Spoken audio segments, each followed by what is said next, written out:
학교로 돌아온 후 나는 더 이상 원숭이들이 그립지 않았다. 삶은 풍요롭고 충만하게 느껴졌고 그 후 2년 동안 정신적인 삶에 대해서 더 깊이 이해하려고 노력하면서 그런 충만함은 계속 이어졌다. 나는 무엇이 삶을 의미 있게 만드는지 알기 위해 문학과 철학을 공부하고 유기체들이 세상에서 의미를 찾는데 뇌가 하는 역할을 알기 위해 신경과학을 공부하면서 기능적 자기공명 영상 연구소에서 일했다. 또한 소중한 친구들과 이런저런 엉뚱한 장난을 치며 인간관계를 탄탄히 다졌다.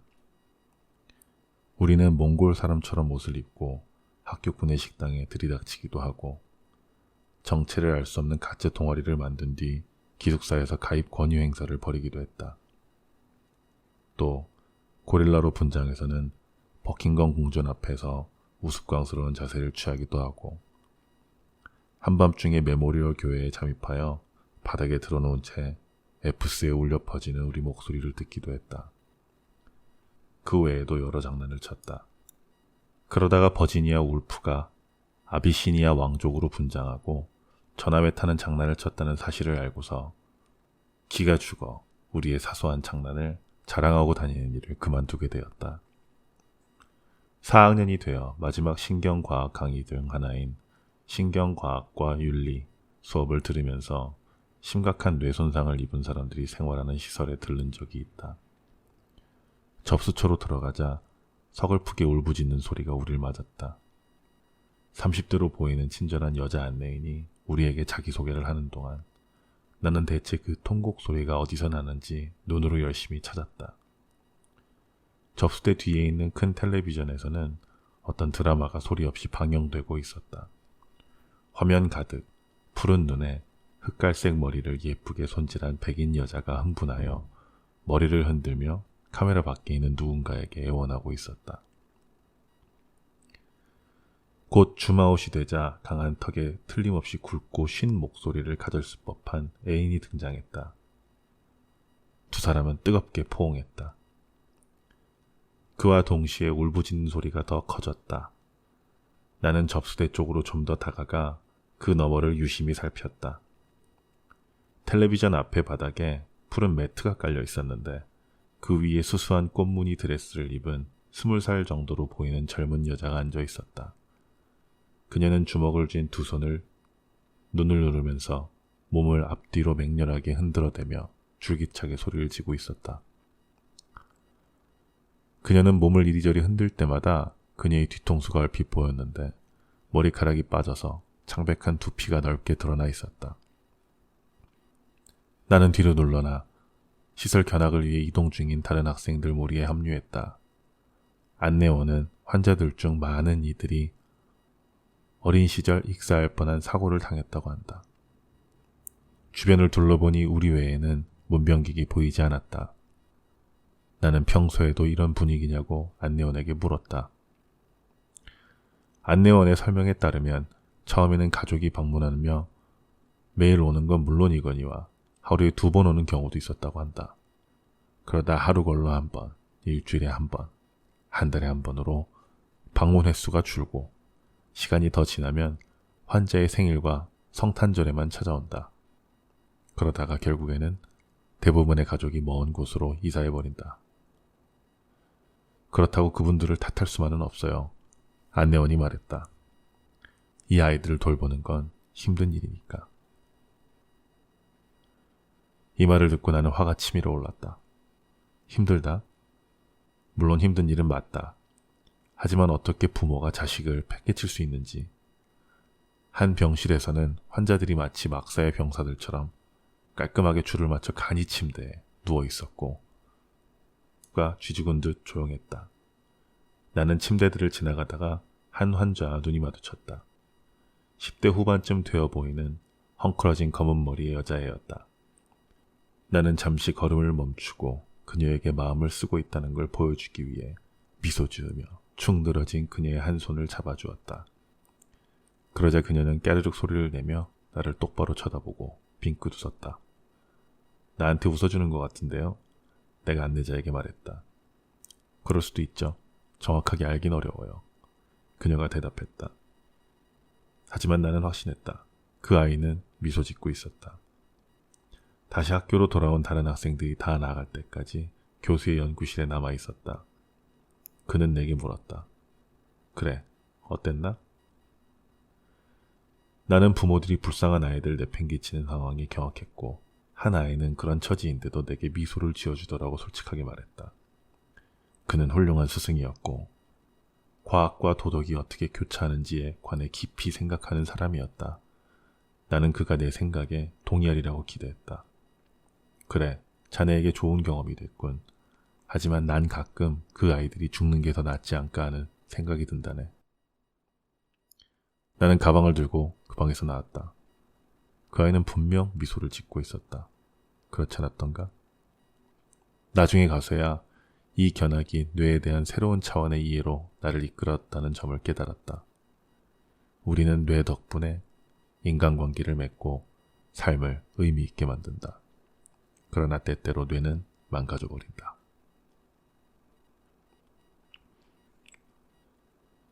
졸업이 가까웠지만 여전히 풀지 못한 문제가 너무 많아 여기서 공부를 끝내서는 안 된다는 생각이 자주 들었다. 그래서 스탠퍼드의 영문학 석사 과정에 지원해서 합격했다. 나는 언어를 사람들 사이에 존재하는 거의 초자연적인 힘으로 생각하게 되었다. 언어는 고작 몇 센티미터 두께의 두개골의 보호를 받는 우리의 뇌가 서로 교감할 수 있도록 도와준다.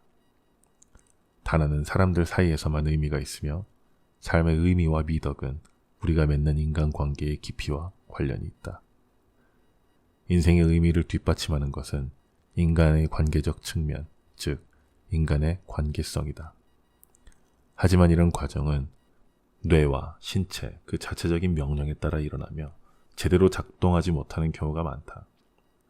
나는 열정, 갈망, 사랑 등 우리가 체험하는 삶의 언어가 신경세포, 소화관, 심장박동의 언어와 연관되는 뭔가 복잡한 방식이 틀림없이 존재할 거라고 생각했다. 나는 운이 좋게도 스탠퍼드 대학원의 리차드 로티 교수에게서 배웠다. 당대 최고의 철학자로 인정받는 그의 지도를 받으며 모든 학문 분야란 인간의 삶을 특정 방향으로 이해하는 일련의 도구, 즉 어휘를 만들어내는 것이라는 관점을 갖게 되었다. 위대한 문학작품은 나름의 고유한 도구들을 독자에게 쥐어주며 그 어휘를 사용하도록 이끈다. 학위 논문을 쓰기 위해 나는 윌트 위트만의 작품을 연구했다. 한 세기 전의 시인인 그는 나와 같은 고민을 갖고 있었고 그가 생리적, 영적 인간이라고 부른 존재를 이해하고 설명하는 방법을 찾고자 했다. 학위 논문을 마치면서 나는 이런 결론을 내릴 수밖에 없었다. 일관된 생리적, 영적 어휘를 구축하는 데 있어서 휘트먼이 우리보다 더 성공했다고는 할 수 없지만 그의 실패는 우리의 이해에 더 큰 도움을 주었다. 이즈음 나는 문학 공부를 계속하려는 열망이 사그러짐을 점점 더 확신하게 되었다. 문학 연구의 주된 관심사가 지나치게 정치적이고 반과학적이라는 생각이 들었다. 논문지도 교수 중 한 사람은 문학계에서 내게 맞는 집단을 찾기는 어려울 것이라고 말했다. 그의 표현에 따르면 대다수의 영문학 박사들은 과학을 대할 때 불을 접하는 유인원처럼 극심한 공포를 느낀다는 것이었다. 나는 내 삶이 어디로 흘러가고 있는지 확신할 수가 없었다. 내 논문인 휘트먼과 인격의 치료는 좋은 평가를 받긴 했지만 문학 비평뿐 아니라 정신의학과 신경과학에 역사가 많이 섞여 있어 정통적이라고 할 수는 없었다. 영문학과 잘 어울리지 않는 논문이었고 나 역시 영문학에는 잘 어울리지 않는 사람이었다. 몇몇 절친한 대학 친구들은 코미디, 언론, 텔레비전 등의 분야에서 일하기 위해 뉴욕으로 갔다. 나도 그들처럼 새롭게 시작해볼까 잠깐 고민했지만 생물학, 도덕, 문학, 철학, 이 교차하는 곳은 어디인가? 라는 질문을 내려놓을 수가 없었다. 축구를 하고 집으로 돌아오는 길에 부드러운 가을바람이 불어왔고 내 생각은 제멋대로 흘러갔다. 성 아구스티누스가 정원에서 들은 목소리는 이렇게 말했다. 집어들고 읽으라. 하지만 내가 들은 목소리는 그와 정반대였다. 책은 치우고 의학을 공부하라. 갑자기 모든 게 분명해졌다. 아버지, 삼촌, 형 모두 의사지만 나는 의학 분야를 진지하게 고려한 적이 없었다. 하지만 피트먼도 의사만이 진정으로 생리적, 영적 인간을 이해할 수 있다고 하지 않았는가. 다음날 나는 의예과 지도교수를 찾아가 향후 계획을 상담했다. 외과 대학원에 입학하려면 1년쯤 집중적으로 기초 수업을 들어야 했고 지원 기간에 맞추려면 최대 1년 반까지 추가로 소요될 수 있었다. 이렇게 되면 내 친구들은 뉴욕으로 떠나 나 없이 서로 깊은 관계를 가져갈 것이다. 그리고 나는 문학을 접어야 할 테고 하지만 이 길은 이 책에 나오지 않는 답을 찾고 전혀 다른 종류의 숭고함을 발견하며 고통받는 사람들과 관계를 맺고 육체의 쇠락과 죽음 앞에서도 인간의 삶을 의미 있게 만들어주는 것은 무엇인가 하는 문제를 계속 고민할 수 있는 기회였다. 나는 의예과 필수 과정인 화학과 물리학 과목을 수강했다. 기나긴 공부가 될 것이기에 아르바이트는 되도록 하고 싶지 않았다. 하지만 펠로알토 지역의 임대료를 도저히 감당할 수가 없었다. 어느 날 비어있던 기숙사의 방 창문이 열려있는 것을 발견하고 그냥 창문으로 넘어 들어갔다. 몇 주 동안 무단 점유를 하다 결국 관리인에게 들키고 말았는데 그 사람은 마침 내 친구였다. 그녀는 내게 방 열쇠를 주고 방을 비워야 될 때가 되면 미리 귀뜸을 해주기도 했다. 가령 고등학교 여자 치어리더 팀에 숙박하려고 들어오면 나는 성범죄자로 찍히는 일을 피하기 위해 텐트, 책, 시리얼 등을 챙겨서 타우호수로 갔고 돌아가도 괜찮을 때까지 그곳에서 지냈다. 의과 대학원 지원 주기가 1년 반이었기에 의예과 과정이 끝난 뒤 1년의 자유시간이 있었다. 몇몇 교수가 내게 인문학부를 영영 떠나기 전 과학과 의학의 역사 및 철학 과정에 학위를 따보는 건 어떻겠냐고 제안했다. 그래서 나는 캠브리지 대학의 HPS 과정에 지원해서 합격했다. 그리고 그 다음에 영국 교회에 있는 강의실에서 수업을 들으며 삶과 죽음의 문제에 관하여 도덕적인 견해를 세우려면 그 문제와 관련된 직접적인 경험을 더 많이 쌓아야 된다는 주장을 펼쳤다. 하지만 그 말이 입 밖으로 나오는 순간 무게감을 잃는 것처럼 느껴지기 시작했다. 한 걸음 물러나서 생각해보니 나는 이미 내가 알고 있는 것을 재확인하고 있을 뿐이었다. 이제 직접적인 경험이 필요했다. 진지한 생물학적 철학을 추구할 수 있는 유일한 방법은 의학을 실천하는 것이었다. 도덕적인 명상은 도덕적인 행동에 비하면 보잘것없었다. 나는 영국에서의 공부를 마치고 미국으로 돌아왔다. 그리고 예일 의과대학에 입학했다.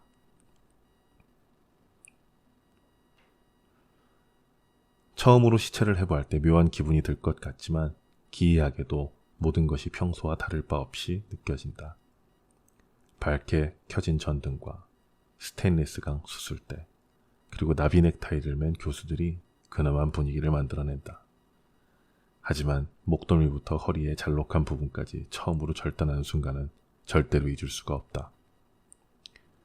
메스는 아주 날카로워서 피부를 자른다기보다는 지퍼를 여는 느낌이 든다. 피부가 열리고 그 아래에 숨겨진 금단의 힘줄이 드러나면 단단한 각오가 무색하게도 불시에 무안함과 흥분을 느끼게 된다. 의대생의 통과 의례인 시체 해부는 지극히 신성한 영역을 침범하는 일이기도 하다. 혐오감, 흥분, 욕지기, 좌절감, 경외감 등 무수한 감정을 자아낸다. 하지만 시간이 지나면 단조로운 수업 과정이 하나가 된다. 연민과 무감각 사이에서 그때그때 감정이 교차한다. 해부실의 상황은 사회의 가장 기본적인 금기를 깨고 있는데 해부 도중 포르말데히드가 식욕을 강하게 하고 자극하여 브리또가 간절히 먹고 싶어지기도 한다. 정중신경을 해부하고 골반을 톱질하여 반으로 가르고 심장을 잘라서 여는 것으로 시체 해부 과제를 마치면 이제 무감각이 찾아온다. 이 성스러운 침범은 고지식한 친구, 시도 때도 없이 농담하는 친구, 그리고 나머지 학생들로 가득한 평범한 대학 강의의 성격을 띠게 된다. 시체 해부는 엄숙하고 경건한 학생들이 냉정하고 거만한 의사로 변화하는 과정을 단적으로 보여준다. 나는 의술이 도덕적 사명이 막중했다고 생각하여 의과 대학원 초기 시절에는 아주 진지했다. 시체 해부를 하기 전엔 심폐소생술을 배웠는데 나는 두 번째로 배우는 것이었다. 학부에서 처음 배웠을 때에는 진지함은 하나도 없이 모두가 웃고 떠드는 분위기였다. 형편없는 연기가 펼쳐지는 비디오 영상과 사지가 없는 플라스틱 마네킹은 너무도 부자연스러웠다. 하지만 그때와 달리 의과 대학의 수업에서는 언젠가 살아있는 사람을 대상으로 이 기술을 써야 한다는 사실을 절감했기에 모두들 적극적으로 수업에 참여했다. 나는 자그마한 플라스틱 아이를 가슴을 손바닥으로 계속 세게 쳤고 동료 학생들은 농담처럼 진짜 늑골이 부서지는 소리가 들리는 것과 같았다. 훈련에 임할 때에는 눈앞의 시체를 반대로 생각한다. 마네킹은 진짜 사람으로, 진짜 시체는 가짜로. 하지만 첫날엔 도저히 그럴 수가 없다. 푸른 길을 살짝 띈 채 부풀어 오르는 내 시체를 보았을 때 그는 확실히 죽어 있었지만 또한 완전한 인간이기도 했다. 앞으로 넉 달 안에 이 시신의 머리를 쇠톱으로 이등분해야 한다는 것이 왠지 양심에 걸리는 일로 느껴졌다. 하지만 우리 곁엔 해부학 교수들이 있었다. 그들은 우리에게 시체 얼굴을 한번 잘 보고 천을 덮어두면 작업이 한결 쉬울 거라고 조언했다. 우리가 깊이 숨을 쉬고 진지한 표정으로 시신의 얼굴 천을 걷어내려 할 때 한 외과의가 들러 양 팔꿈치를 시체 얼굴 쪽에 대고 시신의 알몸에 있는 다양한 흔적과 상처를 가리키며 시신의 병력을 설명했다. 이 상처는 서해부 탈장 수술로 생긴 거고 경동맥 내막 절제술 때문에 생겼고 여기 이 긁은 자국을 보면 황달, 즉 빌리루빈 과다 분비를 의심할 수 있다. 비록 흔적은 없지만 췌장암으로 아주 급하게 사망했을 것이다. 이 설명을 듣는 내내 나는 그 팔꿈치로 자꾸 시선이 갔다. 그의 천에 덮인 시신의 머리 위에서 양팔을 이리저리 움직이며 의학적인 가설과 전문 용어를 알려주고 있었다. 그 광경을 지켜보며 나는 이런 생각을 했다. 안면실인증은 얼굴을 인지하는 능력을 잃어버리는 신경질환이다.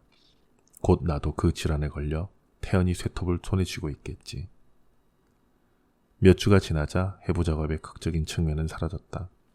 나는 의학을 전공하지 않는 다른 학생들에게 시체 해부에 관한 이야기를 들려주면서 음산하고 섬뜩하고 기이한 측면을 강조했다. 일주일에 6시간씩 시체를 해부하고 있지만 그래도 내가 정상임을 그들에게 보여주려는 듯이 가끔은 해부 실습을 하는 학우에 관한 이야기도 들려주었다. 아기자기한 머그컵을 들고 온 여학생이 의자 위에서 발끝으로 서서 여자의 시신 척추의 끝을 대고 힘차게 망치질을 하며 뼈 조각들이 허공으로 날리더라. 나는 마치 나와 상관없다는 듯이 이런 이야기를 했지만 그 여학생이나 나나 다를 게 없었다. 나 역시 뼈 절단기를 들고 남자 시신의 흉곽을 열심히 해체했다. 얼굴을 천으로 덮어두고 이름도 모른 채 해부 실습을 했지만 그래도 시신에게서 인간성이 갑자기 느껴질 때가 있다. 내가 맡은 시체를 위를 절개하여 열었다가 소화가 되지 않은 무르핀 알약 2정을 발견한 적이 있다. 생전에 그는 홀로 죽어가며 약병의 뚜껑을 더듬어 이 약을 꺼냈을 것이다. 물론 시체들은 생전에 사후기증에 동의했기 때문에 이곳에 와 있는 것이었다. 그래서 우리 앞에 시신을 지칭하는 용어도 곧 그 사실을 반영하는 쪽으로 바뀌었다. 시체 대신 기증자라는 용어를 사용하라는 지시가 내려왔다. 물론 해부학의 범죄적 요소는 흉악한 과거에 비해 많이 줄었다. 우선 지금 의대생들은 19세기처럼 스스로 시체를 준비하지 않아도 된다. 그리고 의과 대학 역시 해부용 시체를 확보하기 위해 시체 도둑들을 지원하는 일을 그만두었다. 사실 시체 약탈은 살인보다 훨씬 더 개선된 방식이었다. 한때 시체 장사를 위해 살인이 얼마나 성행했는지 그것을 뜻하는 burt라는 동사가 생각날 정도였다. 옥스포드 영어사전은 이 단어를 다음과 같이 정의한다. 숨을 막히게 하거나 목을 졸라 혹은 해부용 사체로 팔기 위해 은밀하게 살해하는 것. 하지만 해부실 환경을 잘 아는 사람들은, 즉 의사들은 사체 기증을 거의 하지 않는다. 그렇다면 기증자들은 실제 상황을 얼마나 알고 있을까? 한 해부학 교수는 내게 이런 말을 했다. 수술을 할 때도 의사가 환자한테 그 끔찍한 세부 사항을 낱낱이 얘기하진 않잖냐. 그랬다간 환자가 수술에 동의하지 않을지도 모르니까. 기증자들이 정보를 충분히 제공받는다고 해도 그리 기분이 좋을 리는 없다. 물론 해부당한다는 사실도 싫지만 부모님이나 조부모님이 시시껄껄한 농담이나 하는 22살의 의대생들에게 토막난다고 생각하면 얼마나 견디기 힘들겠는가. 해부실에 들어가기 전 자료를 다 읽고 뼈 절단기라는 용어를 볼 때마다 나는 이번에야말로 구토를 하겠구나 라고 생각했다. 하지만 막상 해부실에 들어가면 별로 애를 먹지 않았다. 문제의 뼈 절단기가 흔히 볼 수 있는 녹슨 나무 톱이라는 걸 알았을 때도 마찬가지였다. 오히려 내가 구토를 할 뻔했었던 건 해부실과는 전혀 무관한 뉴욕의 할머니 묘소에서였다. 할머니의 20주기였던 그날 나는 무덤 앞에 웅크리고 앉아 흐느끼면서 무한 기증자가 아니라 그 사람들의 손자들에게 마음속으로 사과했다. 실제로 해부 도중에 기증자의 아들이 와서 절반쯤 해부된 어머니 시신을 돌려달라고 하는 일도 있었다. 그의 어머니는 기증에 동의했지만 아들은 어머니가 그런 꼴을 당한다는 걸 도저히 견딜 수가 없었던 것이다. 나라도 그렇게 했을 것이다. 기증자는 아들의 바람대로 가족에게 돌아갔다. 해부실에서 우리는 시체를 하나의 사물로 대성화하여 문자 그대로 장기, 조직, 신경, 근육으로만 바라보았다. 실습 첫날 나는 시체에서 드러나는 인간성을 부정하지 못했다. 하지만 사지의 피부를 벗겨내고 작업을 방해하는 근육들을 가르고 폐를 꺼내고 심장을 잘라서 열고 간엽을 제거하고 나면 이런 조직 더미를 인간으로 인식하기가 힘들었다. 결국 시체의 부는 신성 모독이라기보다는 해피아워에 술 마시러 가는 것을 방해하는 일이 되어버리고 이런 깨달음은 우리를 불편하게 만든다. 어쩌다 한 번씩 반성의 순간이 찾아오면 우리는 마음속으로 시체들에게 사과했다. 죄의식을 느껴서가 아니라 느끼지 못했다는 사실 때문에. 하지만 해부를 단순한 악으로 치부할 순 없다. 시체 해부뿐만 아니라 모든 의학은 신성한 영역을 침범한다. 의사는 상상할 수 있는 모든 방법을 동원하여 환자의 신체를 침입해 들어간다. 그리고 환자가 가장 취약하고 가장 신성하며 가장 은밀한 부분을 들여다본다. 그런 다음 환자를 회복시켜 세상으로 돌려보낸 뒤 다시 그에게서 빠져나온다. 신체를 물질이자 구조로 보는 것과 인간의 극심한 고통을 줄이는 일은 동전의 양면과도 같다. 마찬가지 이유로 인간의 극심한 고통은 그저 하나의 교육수단이 된다. 해부학 교수들은 이런 관계를 한쪽 극단에 있을지 모르지만 그래도 시신과의 유대감을 잃지 않는다. 해부 실습 초기에 나는 비장동맥을 쉽게 찾기 위해 기증자의 횡격막을 길고 빠르게 갈랐는데 우리를 감독하던 교수는 내 행동을 보고 깜짝 놀라며 크게 화를 냈다. 내가 중요한 조직을 망가뜨렸거나 핵심적인 개념을 잘못 이해했거나 이후에 해부 작업에 지장을 준 그런 문제가 아니라 너무 무신경한 태도였기 때문이다. 그는 별다른 말 없이 자신의 슬픔을 얼굴에 고스란히 드러냈고 그 표정은 내 어떤 강의보다도 내게 의학에 관해 많은 것을 가르쳐 주었다. 다른 교수가 그렇게 잘하라고 했다는 내 해명에 감독 교수의 슬픔은 분노로 바뀌었고 갑자기 교수들은 얼굴이 벌개진 채 복도로 끌려나갔다. 그런 유대감이 훨씬 더 단순하게 형성될 때도 있었다. 한 번은 교수가 췌장암으로 망가진 기증자의 조직을 우리에게 보여주면서 물었다. 이분의 나이는? 74입니다. 우리가 대답했다. 나랑 동갑이군. 교수는 이렇게 말한 뒤 외과형 탐침을 내려놓고 자리를 떴다. 의과대학원에 다니면서 나는 의미, 삶, 죽음 사이의 관계를 더욱 잘 이해하게 되었다. 내가 학부생일 때 글을 써서 논했던 인간의 관계성이 의사와 환자 사이에서 실현되는 것을 볼 수 있었다. 의학도인 우리는 죽음과 고통, 그리고 환자를 돌보는 데 수반되는 여러 업무에 직면했다. 배우는 과정이라 실제로 책임을 지지는 않았지만 그 무게를 희미하게 느낄 수 있었다. 의과대학원 학생들은 첫 2년 동안 강의실에서 학우들과 어울리고 공부하며 시간을 보낸다. 학부에서 하던 공부의 연장으로 생각하기 쉬웠다. 하지만 의과대학원에 입학한 해에 만나서 나중에 내 아내가 된 루시는 이 공부에 숨어있는 의미를 이해했다.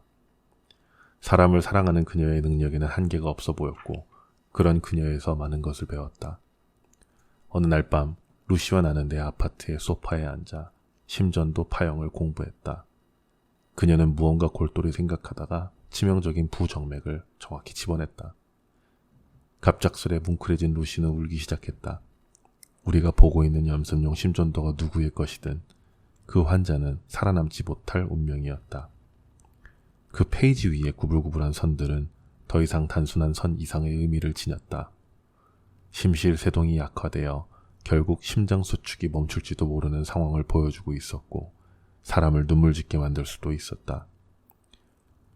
루시와 내가 예일 의과대학원에 다닐 때 셔윈 눌랜드가 아직 그곳에서 강의를 하고 있었지만 내가 아는 그는 교수라기보다 작가였다.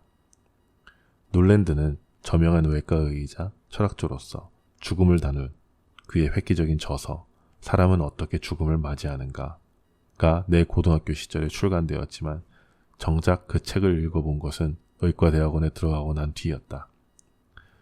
금붕어든 사람이든 모든 생물은 죽는다는 근본적인 사실을 그 책처럼 직접적이고 전면적으로 논한 책은 거의 없을 것이다.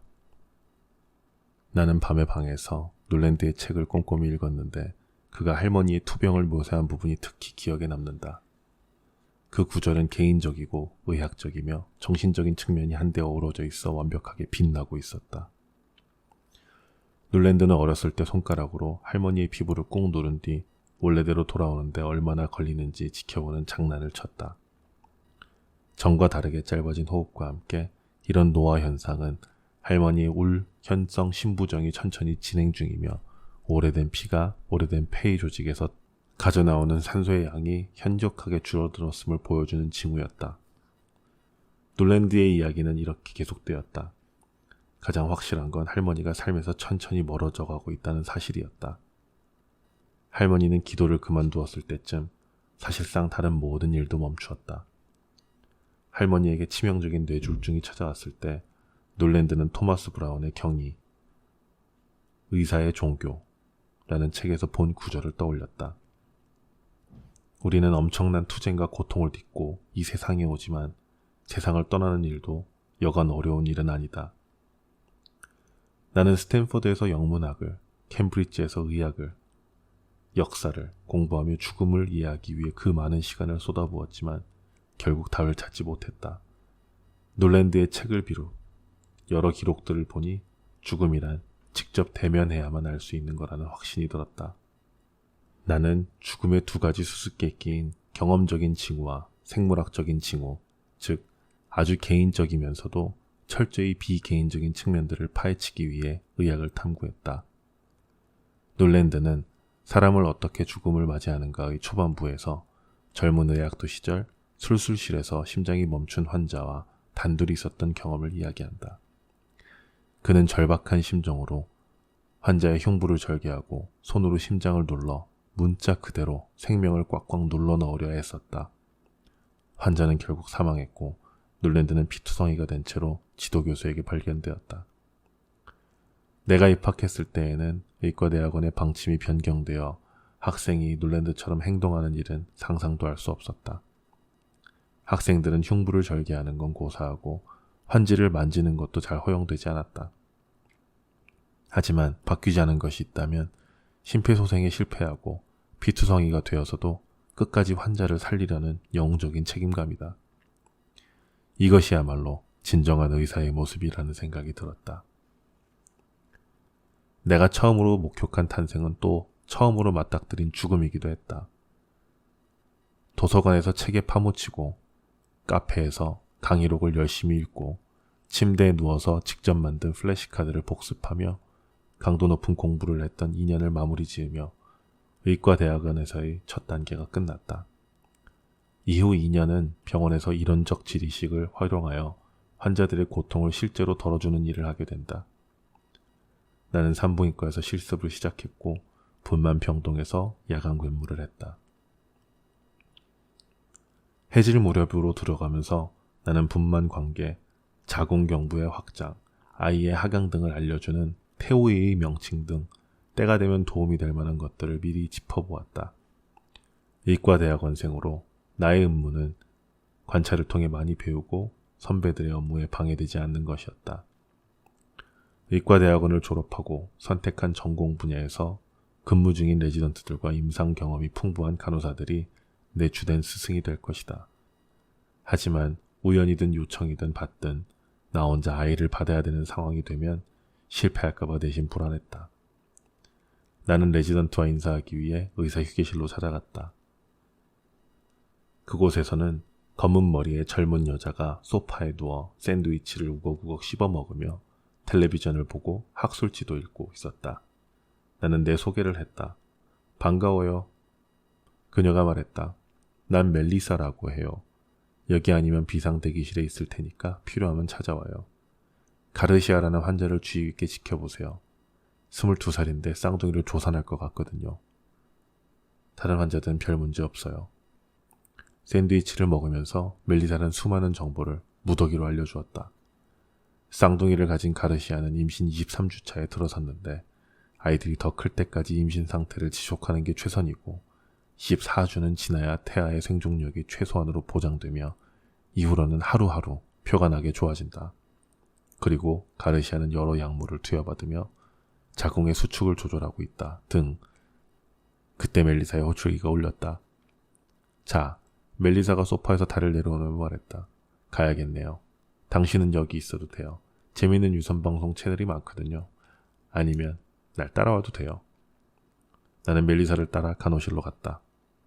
한쪽 벽에는 원격 측정한 결과들이 물결선으로 표시되는 모니터가 줄지어 있었다. 저건 뭐죠? 내가 물었다. 자궁근 수축과 태아 심박 동수를 측정한 결과예요. 환자를 보여드릴게요. 근데 환자가 영어를 할 줄 모르는 시스페어는 할 줄 아세요? 나는 고개를 저었다. 멜리사는 나를 병실로 데려갔다. 병실 안은 어두웠다.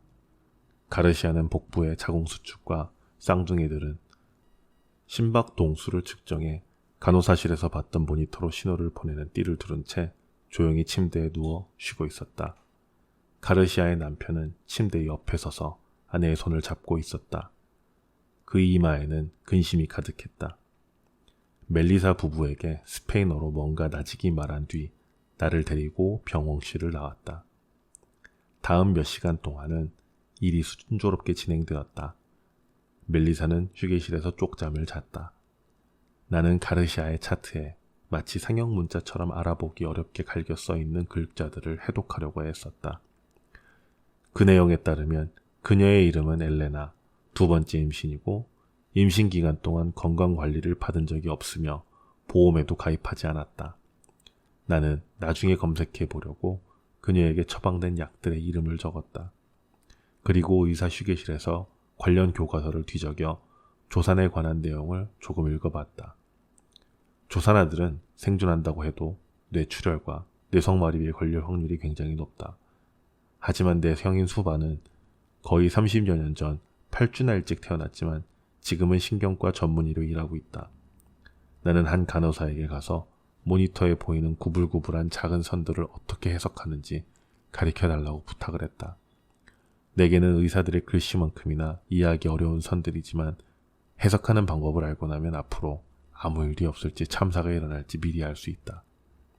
간호사는 고개를 끄덕이고 자궁수축과 태아의 심박동 신호를 해석하는 요령을 알려주기 시작했다. 갑자기 그녀가 말을 멈추었다. 얼굴에 불안한 기색이 역력했다. 그는 아무 말 없이 일어나 엘레나가 있는 방으로 달려가 급하게 다시 나와 다시 전화기를 집어들고 멜리사를 호출했다. 1분 정도 지나 멜리사가 개슴츠레한 눈으로 나타나 모니터를 보더니 곧바로 엘레나의 병실로 달려갔다. 나도 그 뒤를 쫓아갔다. 멜리사는 휴대전화를 꺼내 담당이에게 전화를 걸어 내가 다 알아듣지 못하는 전문 용어로 빠르게 말하기 시작했다. 내가 이해한 바로는 쌍둥이가 위험하며 제왕절개를 해야 살 수 있다는 내용이었다. 나는 그런 흥분과 동요 속에서 수술실로 들어갔다. 엘레나는 수술대 위에 반드시 누워 혈관으로 약물을 투여받고 있었다. 담당이, 레지던트, 그리고 내가 알코올 세정제를 손에 팔뚝에 뿌리는 동안 간호사는 엘레나의 부푼 배에 정신없이 소독제를 불렸다. 나는 분주하게 움직이는 다른 의사들을 흉내내며 낮은 소리로 욕설을 삼키는 그들의 곁에 아무 말 없이 서 있었다. 마취과 의사가 환자에게 관을 삽입하는 동안 고참 외과 의사인 담당이는 알절부절 못하고 있었다. 자, 시간이 없어요. 더 빨리 움직여야 돼요. 담당이가 말했다. 나는 담당이 옆에 서서 그가 부풀어 오른 배를 정점 바로 아래 배꼽 밑에 기다란 곡선을 하나 그어 산모의 배를 가르는 모습을 지켜보았다. 나는 모든 움직임을 따라가며 교과서에서 봤던 해부 관련 그림들을 떠올리려고 애썼다. 메스를 들이대자 피부가 쭉 갈라졌다. 담당이는 근육을 덮은 흰색의 질긴 배고른근 근막을 과감하게 자르고 손으로 근막과 그 밑에 근육을 분리한 뒤 멜론처럼 생긴 자궁을 노출시켰다. 이어 자궁을 절개하자 태아의 작은 얼굴이 나타났다. 그리고 다시 피 속으로 사라졌다. 담당이는 자궁에 손을 넣어 보랏빛 감도는 두 아이를 꺼냈다. 간신히 꾸물거리는 아이들은 마치 눈을 붙여놓은 것처럼 꼭 감고 있었다. 둥지에서 너무 빨리 떨어진 조그만 새들 같았다. 반투명한 피부 사이로 뼈가 보이는 태아들은 아기라기보다는 아기 밑그림처럼 보였다. 아기들은 담당이의 손만한 크기로 너무 작아서 안아줄 수도 없을 정도였다. 대기하던 신생아 중환자 전문의가 얼른 받아들고는 서둘러 신생아 중환자실로 데려갔다. 위급한 상황이 지나가자 수술 속도는 느려지고 긴장됐던 분위기도 다소 풀렸다. 뿜어져 나오는 피를 막느라 소작기로 살을 태우는 냄새가 진동을 했다. 자궁을 다시 봉합하고 벌어진 상처는 치아처럼 가느듯 바늘땀으로 꿰매었다. 교수님, 복막을 닫을까요? 멜리사가 물었다. 최근 연구를 보니 굳이 닫지 않아도 된다고 해서요. 신이 붙여놓은 걸 인간이 갈라놓을 순 없죠. 담당이가 말했다. 일시적으로 갈라놓는 건 몰라도 원래 상태로 돌려놓고 싶어요. 다시 꿰맵시다. 복막은 뱃속을 감싸고 있는 막이다. 웬일인지 나는 복막 절개를 완전히 놓쳐서 전혀 보지 못했다. 내 눈에는 그저 그 상처가 질이 멸렬한 조직 덩어리로 보였지만 외과의들은 대리석 덩어리를 앞에 둔 조각가처럼 상처에서 어떤 질서를 파악하고 있었다. 멜리사는 지시대로 복막을 꿰매기 위해 상처에 겸자를 대고 근육과 자궁 사이에 투명한 조직을 잡아당겼다. 갑자기 복막과 거기에 난 커다란 구멍이 선명하게 드러났다. 그녀는 구멍을 꿰매서 닫은 뒤 큰 바늘로 감치기를 하듯 근육과 근막을 다시 이었다. 담당이가 자리를 떴고 마침내 피부가 봉합되었다. 멜리사는 내게 남은 두 바늘을 꿰매보지 않겠냐고 물었다. 피하 조직 밑으로 바늘을 집어넣는 내 손이 살짝 떨렸다. 내가 봉합살을 팽팽하게 당기자 바늘이 약간 구부러졌다. 그 바람에 피부가 한쪽으로 치우쳐진 채 묶였고 그 사이로 작은 지방 덩어리가 비집고 나왔다. 멜리사가 한숨을 쉬며 말했다. 깔끔하지 않네요. 진피층에 붙잡아 두기만 하면 돼요. 여기 얇은 흰 줄 보여요? 보였다. 나는 마음가짐뿐만 아니라 눈도 훈련할 필요가 있었다. 가위 주세요. 멜리사는 내가 아마추어 솜씨로 만들어 놓은 매듭을 끄는 뒤 상처를 다시 봉합하고 붕대를 감았다. 환자는 회복실로 옮겨졌다. 멜리사가 앞서 말한 것처럼 태아는 자궁 안에서 24주를 보내야 최소한의 생존력을 지닐 수 있다. 가르시아의 쌍둥이는 23주 6일을 자궁에 있었다.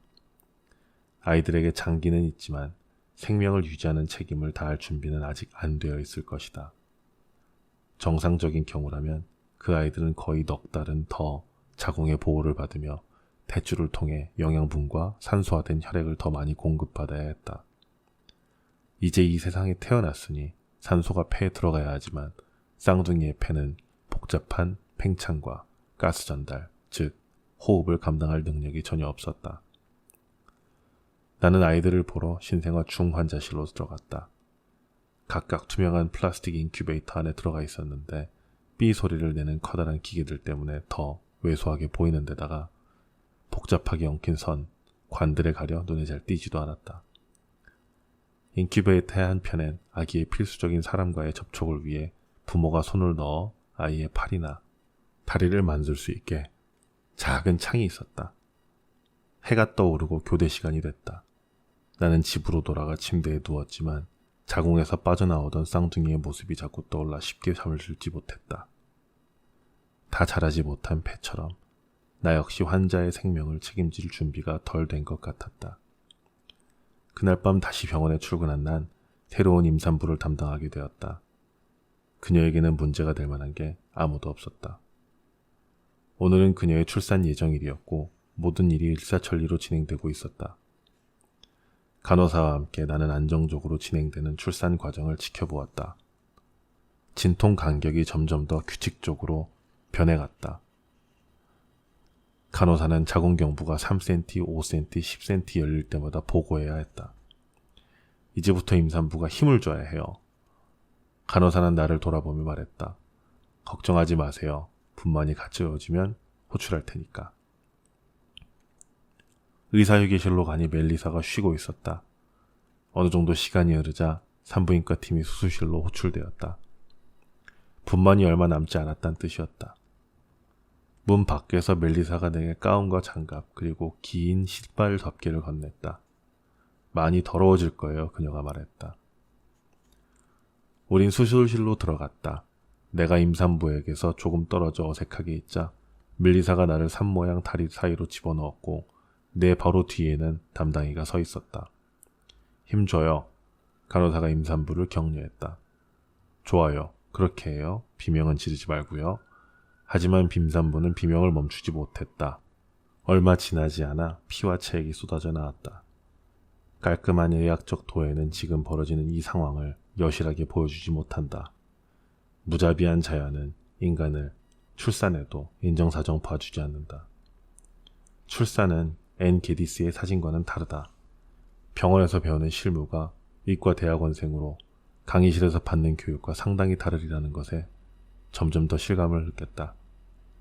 책을 읽고 객관식 문제에 답하는 행동을 취하고 그에 따른 책임을 지는 것과 전혀 다른 문제였다. 아이의 어깨가 쉽게 나올 수 있게 머리를 신중하게 당겨야 한다는 사실을 아는 것과 그것을 직접 실행하는 것은 다르다. 너무 세게 당기면 어떻게 될까? 임산부가 힘을 줄 때마다 머리가 밖으로 나오고 쉴 때마다 머리가 다시 들어갔다. 3보 전진, 2보 후퇴의 느낌이었다. 나는 기다렸다. 인간의 뇌는 생명체의 가장 기본적인 임무인 출산을 위험한 일로 만든다. 하지만 바로 그 뇌 덕분에 산부인과, 심장진통계, 경막외 마취제, 응급제왕절개술 같은 것들이 가능해지고 또 필요해졌다. 나는 언제 뭘 해야 할지 몰라 가만히 서 있었다. 그러자 담당이가 내게 아이의 머리가 나오면 꺼내달라고 지시했고 산모가 또 힘을 주면서 머리가 나왔을 때에는 나는 부드럽게 아이를 꺼냈다. 아이는 어젯밤에 본 새처럼 작았던 쌍둥이에 비하면 좋기 3배는 더 커 보였다. 크고 토실토실하고 양수에 흠뻑 젖어 있었다. 멜리사가 탯줄을 클램프로 쥐었고 내가 아이를 잘라냈다. 아이가 눈을 뜨더니 울기 시작했다. 나는 그 무게감과 실체를 느끼며 아이를 좀 더 안고 있다가 간호사에게 넘겼고 간호사는 곧바로 산모에게 건네주었다. 나는 대기실로 나가 기다리고 있던 가족들에게 좋은 소식을 전했다. 12명 정도 되는 대가족이 뛸 듯이 기뻐하며 서로 정신없이 악수와 포옹을 나누었다. 나는 신우로부터 기쁨에 넘치는 새 약속을 받고 산 꼭대기에서 돌아온 예언자가 된 기분이었다. 출산 과정의 모든 혼란은 사라졌고 방금 전 나는 이 가족에게 누군가의 조카딸, 누군가의 사촌이 될 새로운 식구를 품 안에 안고 있었다. 나는 한껏 들뜬 기분으로 병동을 돌아갔다. 우연히 멜리사를 만났다. 어젯밤에 그 쌍둥이는 어떻게 됐나요? 내가 물었다. 그녀는 어두운 표정으로 소식을 전해주었다. 한 아이는 어제 오후에 죽었고 다른 아이는 24시간을 채 버티지 못해 내가 새로운 아이를 받을 무렵에 죽었다는 것이었다. 그 말을 듣는 순간 내 머릿속에는 죽음이라는 한계에 다다른 쌍둥이의 상황에 너무도 잘 들어맞는 사뮤엘 베케트의 은유만이 떠올랐다. 우리는 어느 날 태어났고 어느 날 죽을 거요. 같은 날, 같은 순간에 여자들은 무덤에 걸터앉아 아이를 낳고 빛은 잠깐 반짝이고 그러고 나면 다시 밤이 오지. 나는 겸자를 든 무덤을 파는 사람 옆에 서 있었던 셈이다. 쌍둥이의 삶은 결국 무엇이었을까? 그게 나쁘다고 생각해요? 사살을 낳아도 임산부는 진통과 분만 과정을 겪어야 해요. 상상이 돼요? 최소한 그 쌍둥이들은 빛이라도 잠깐 봤잖아요. 성냥불이 깜빡이다가 꺼지고 말았다. 543호, 산호의 고통, 아빠의 시뻘개진 눈꺼풀과 소리 없이 흘러내리는 눈물. 환희의 이면에는 존재하는 이 견딜 수 없고 불공평하며 예기치 않은 죽음. 대체 이걸 어떻게 이해해야 하고 또 어떤 위로의 말을 건네야 한단 말인가? 제왕절개가 옳은 선택이었을까요? 내가 물었다. 그럼요. 그 방법밖에 없었으니까. 제왕절개를 하지 않았다면요? 죽었겠죠. 비정상적인 태아 심장 박동 기록으로 산혈증이 일어나고 있는지 탯줄이 문제인지 아니면 아주 심각한 뭔가가 일어나고 있는지 알 수가 없어요. 하지만 어느 정도가 나쁜 상태라고 할 수 있죠. 너무 빨리 태어나는 것과 오래 기다리는 것 중에 어느 쪽이 더 안 좋은가요? 그건 의사의 판단에 달렸죠. 이 얼마나 중대한 판단인가. 내가 살면서 프렌치딥 샌드위치와 루벤 샌드위치 중 하나를 고르는 것보다 더 어려운 판단을 해본 적이 있었나? 어떻게 하면 의사다운 판단을 내리고 그 결과를 받아들이는 법을 배울 수 있을까? 앞으로 실제적인 의학을 더 많이 배워야겠지만 생사가 걸린 상황에서 지식만으로 충분할까? 물론 지능만으로 충분하지 않고 도덕적 명확성 또한 필요했다. 앞으로 내가 지식뿐 아니라 지혜도 함께 얻게 될 거라고 믿는 수밖에 없었다. 바로 어제 병원에 들어섰을 때만 해도 삶과 죽음은 그저 추상적인 개념에 지나지 않았다. 이제 나는 그 둘 모두 바로 가까이서 목격했다. 베케트 포조가 한 말이 옳을지도 모른다. 삶은 너무나 짧은 잠깐이기에 충분히 고민할 시간이 없을지도 모른다. 하지만 내게 맡겨진 역할, 즉 겸자를 든 무덤을 파는 사람으로서 죽음의 시간과 방법에 직접적인 개입을 하는 것을 충분히 해내야 된다. 얼마 뒤 산부인과 실습이 마무리되고 종양외과 실습이 시작되었다. 나는 의과대학원 동기인 마리와 함께 교대 근무를 했다. 몇 주 동안 쪽잠을 자며 야간 근무를 한 뒤 마리는 휘슬 수술에 보조를 맡게 되었다. 휘플 수술은 췌장암을 절제하기 위해 복부 여러 장기를 재배열하는 복잡한 수술이다. 보통 이 수술에 참여하는 학생들은 길게는 9시간 동안 똑바로 서 있어야 했다. 움직여봤자 움츠리는 정도가 전부다. 학생이 휘플 수술의 보조로 선택받는 건 꽤 유익한 경험이다. 최고참 레지던트만 적극적으로 참여할 수 있는 만큼 극도로 복잡한 수술이기 때문이다. 일반 외과의 기술을 궁극적으로 시험하는 현장이기에 사람을 녹초로 만든다. 나는 수술이 시작된 후 15분 만에 복도로 나와 울고 있는 마리를 보았다. 외과에는 항상 암의 전이를 확인하기 위해 작은 구멍을 낸 뒤 소형 카메라를 산입하는 것으로 수술을 시작한다. 암이 광범위하게 전이되었다면 수술은 무용지물이므로 당연히 취소된다. 복도에 서서 다 켜질 9시간을 기다리던 마리는 내심 이런 생각을 했다. 너무 피곤해. 하느님, 제발 전이가 있게 해주세요. 실제로 전이가 확인되어 환자의 절개구멍은 봉합되고 수술이 취소되었다. 마리는 처음엔 안도했지만 곧이어 깊은 괴로움과 수치심에 시달렸다. 그녀는 수술을 뛰어나왔고 고해 신부가 필요하던 차에 나를 보았다. 나는 그녀의 바람대로 해주었다.